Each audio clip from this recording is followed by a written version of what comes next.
Merci de nous rester fidèles. Vous êtes toujours sur Radio Sensation et nous sommes toujours à Deauville, accueillis dans le Yacht Club, dans le cadre bien sûr de la 44e édition du Festival du cinéma américain de Deauville.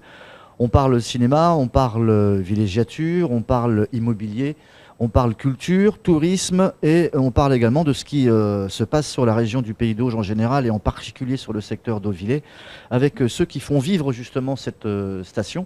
Et là, on repart un peu dans une exposition qui est très intéressante, qui va nous amener également sur un événement, on va pas dire international, mais en tout cas national, avec l'ouverture d'un haut lieu de la culture d'ici 2020. C'est le musée des Franciscaines. Et pour en parler, c'est Linda Frénois, qui est la directrice de ce haut lieu de la culture, co-commissaire avec Alain Tapier de l'exposition Artistes en Normandie, une expo qui est visible jusqu'au 16 septembre, c'est bien ça? Linda Frénois, bonjour. Bonjour. Alors, directrice du musée des Franciscaines, ça ne s'appelait pas comme ça avant? C'était le musée de Deauville. Pour le moment, le musée n'est pas encore créé, donc Ouais. il n'y a pas encore eu d'événements liés à l'exposition. virtuel. C'est un musée hors les murs, on va Hors dire les pour le murs, moment. et donc l'exposition sera donc hors les murs, visible au point de vue, qui Absolument. se trouve 7 boulevard de la Mer à Deauville. Je crois que c'est près de la piscine, près du CID. à peu C'est près. juste à côté de la piscine. D'accord. Vraiment, Ok. ouais. Donc c'est un petit lieu sympathique. Et là, on va y retrouver les œuvres principales qui font que l'exposition Artistes en Normandie fait parler d'elle depuis pas mal de temps. On va revenir sur votre parcours. Vous étiez auparavant au château de Vaux-le-Vicomte. Vous avez bossé un peu à Abbeville, au musée-hôtel Le Vergeur. Et votre formation initiale et primordiale, c'est que vous venez, on peut le citer, de la prestigieuse école du Louvre. Alors, qu'est-ce qui vous amène sur Deauville après ce parcours? Ah bah, le défi, Le le défi. challenge. D'accord. Vous êtes là juste pour les franciscaines? Oui, C'est le défi essentiellement. majeur. Essentiellement, c'est un D'accord. défi d'ampleur. Donc, Ouais. ça va me prendre évidemment toutes mes journées et même mes nuits jusqu'à l'ouverture en 2020. C'est un projet qui est Qu'est-ce qu'il a de- complètement qu'est-ce qu'il a nouveau. de magique, ce lieu? Alors, les franciscaines, c'est un lieu qui abat les cloisons. C'est-à-dire qu'aujourd'hui, vous allez soit dans un musée, soit dans une bibliothèque, soit au théâtre, et vous êtes préparé à cela. C'est-à-dire que vous êtes préparé à aller dans un endroit dédié D'accord. spécifiquement à un domaine de la culture. La ville de Deauville souhaite casser justement ces codes et créer un lieu culturel qui permette d'accéder à tout type de mode de culture. Si vous souhaitez simplement dîner ou déjeuner au sein d'un lieu de culture, accéder à des œuvres d'art qui viendront donc des quatre coins du monde et aussi des collections françaises, publiques et privées. Bien sûr, une médiathèque, une bibliothèque, un Fab Lab, un auditorium. Autant On ne sera pas sur des rails emmenés par quelqu'un qui nous emmènera voir quelque chose.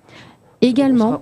Mais on pourra Également. être libre d'aller. Absolument, c'est un lieu de vie avant tout, D'accord. où vous pourrez venir travailler, prendre un thé, échanger, rencontrer des personnes férues de culture ou simplement curieux de tous âges, puisqu'évidemment nous avons pour objectif d'ouvrir au public le plus large possible, que ce soit des enfants, des férus de culture, comme vous le disiez à un instant, mais également des néophytes qui viennent pour découvrir et s'imprégner, simplement lire également, emprunter un livre ou se documenter sur une œuvre d'art, par exemple. D'accord. On rappelle que le lieu Les Franciscaines est chargé d'histoire. C'était un ancien couvent, je crois. Absolument, et puis également un collège, bien sûr. Ouais. Beaucoup de nos contemporains, d'ailleurs, ont hâte de voir ce lieu réhabilité parce qu'ils ont été, bien D'accord. sûr, à l'école dans cet établissement. Et puis, nous avons les sœurs franciscaines à 2 pas qui sont encore là, qui veillent sur l'évolution du D'accord. danger. Donc, c'est merveilleux d'échanger avec elles elles au surveillent les quotidien. travaux, tout ça.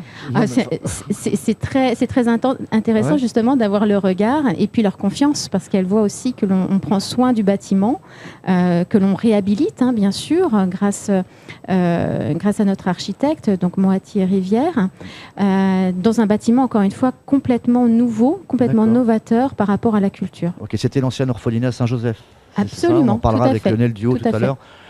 L'ancien orphelinat qui a accueilli des blessés, je crois, pendant la guerre 14. Oui, oui, 18, absolument. Voilà. Une expo qui s'étale sur près de 2 siècles de création. Alors, je ne sais pas si on fera la même chose au point de vue, mais en tout cas, c'est dans l'idéal ce qu'on a envie de faire voir aux gens, qui débute en 1930 avec des artistes qui n'ont pas forcément un lien entre eux de par leur naissance espacée dans le temps, et puis leurs orientations artistiques. Donc on peut citer Delacroix, Corret, Courbet, Monet.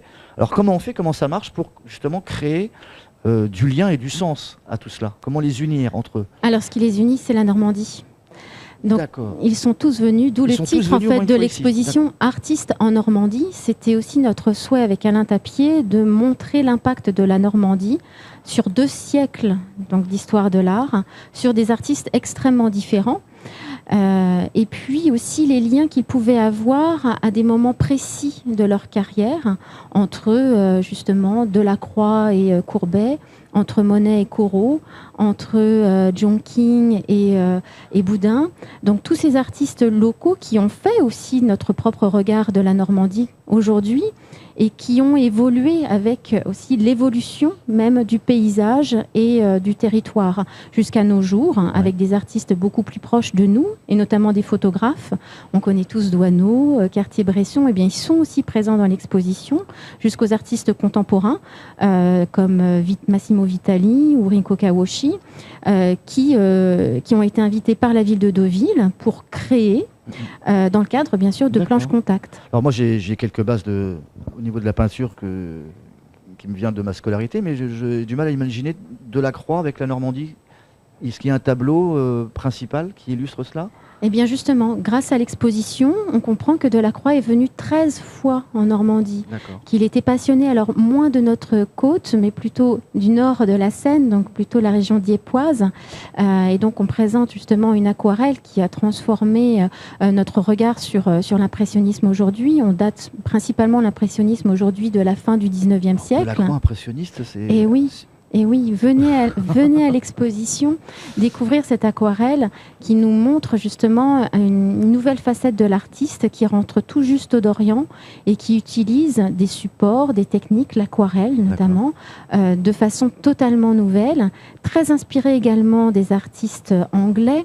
On connaît par exemple les œuvres, les aquarelles de Turner, avec ce flou et ce brouillard qui est maîtrisé. Eh bien, un artiste comme Delacroix va s'en inspirer. Donc c'est vraiment l'objectif du musée, bien sûr, et surtout de l'exposition, de montrer des œuvres auxquelles personne ne s'attend. Je vous invite aussi à venir voir le Petit Renoir, et là vraiment, vous serez surpris. Alors, est-ce que ces artistes de passage ou non de passage, selon leur durée de villégiature, est-ce qu'ils ont creusé dans notre territoire, voire est-ce qu'ils se sont ancrés dans le terroir normand, est-ce qu'ils y sont restés longtemps pour pouvoir s'inspirer justement des odeurs, des humeurs particulières de la région ? Alors, je vais vous faire une réponse de Normande. Ça dépend. Oui. Ça dépend. Alors, oui. Alors, on pouvait faire l'aller-retour à la fin du 19e, mais pas à l'époque de Courbet ou de Delacroix. Idem pour Monet, quand il est venu la première fois, quand il a surtout peint pour la première fois lorsqu'il avait une vingtaine d'années. D'ailleurs, on présente une œuvre de jeunesse. Il avait 24 ans quand il a réalisé le tableau consacré à Étretat. Il faut savoir en fait que lorsqu'il venait, il ne s'installait pas pour un week-end. Il s'installait pour 1 mois, pour 2 mois, pour 3 mois.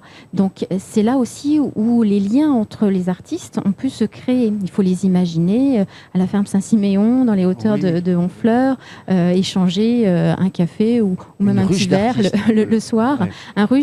Une ruche d'artistes qui ont échangé. Alors ils avaient chacun leur technique, leur style, mais ils pouvaient aussi fédérer par exemple le matériel. Parce que il faut savoir par exemple que Monet, tout jeune, n'avait pas les moyens d'acheter toutes les peintures qu'il souhaitait. Donc c'est ça aussi. Il faut avoir cette image-là. Et dans l'exposition, on les accompagne au quotidien. On essaye de comprendre au quotidien ce qu'ils pouvaient vivre au sein de cette Normandie. Alors ça veut dire qu'il y avait un réseau. Il y avait tout à fait un réseau. Pas comme on l'entend maintenant, mais... Un réseau d'artistes à la fois au 19e et puis on enchaîne, comme vous l'avez très justement dit tout à l'heure, on part sur une exposition sur 2 siècles. Donc il y avait aussi un réseau au 20e siècle avec Dufy, Vlaminck, Lotte, Friss qui sont aussi dans l'exposition. Alors Linda Frénois, on va se quitter. Dernière question. 2020, on va être prêt pour l'inauguration ? Ah oui, on a hâte. Ouais. On prévoit de grandes choses ? On prévoit de belles choses et surtout des projets très humains. Encore une fois, on le crée aujourd'hui. On commence aujourd'hui avec une riche programmation et jusqu'en 2020, jusqu'à l'ouverture, avec les scolaires, avec le public. On est vraiment au quotidien avec le public. Voilà, c'est l'humain aussi avant tout. Merci Linda Fresneau d'avoir accepté notre invitation. On rappelle que Artistes en Normandie, c'est visible jusqu'au 16 septembre. C'est au Point de Vue, 7 boulevard de la Mer à Deauville. Merci. Merci. Au revoir.